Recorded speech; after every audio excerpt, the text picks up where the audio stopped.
అసలు అరుణాచలం అనేటటువంటి క్షేత్రం ఒకటి ఉంది, పరమశివుని యొక్క పరిపూర్ణమైన అనుగ్రహం ఉన్నది, అక్కడికి వెళ్ళాలనేటటువంటి కోరిక పుట్టడం జరగదు. ఎందుకని?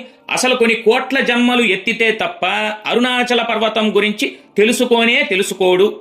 అరుణాచల ప్రవేశమునకు ముందు, అరుణాచల ప్రవేశము తరువాత అని జీవుడికి విభాగం చేస్తాడు.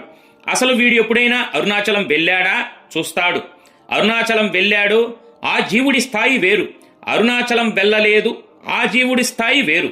ఒక్కసారి అరుణాచలం వెళితే చిత్రగుప్తుడు గీతగిస్తాడట, ఈ జీవుడు అరుణాచలం వెళ్ళాడు కాబట్టి తరువాత అని గీతగిస్తాడు. అంటే అరుణాచలం పట్టణంలోకి ప్రవేశించినంత మాత్రం చేత అంత గొప్ప అనుగ్రహంగా ఈశ్వరుడు భావన చేస్తాడు. అటువంటి చోటికి వెళ్ళడం, ఆ అరుణాచలానికి అంటే అక్కడ ఉన్నటువంటి ఆ కొండకి ప్రదక్షిణం చేయడం అంత గొప్ప విశేషం.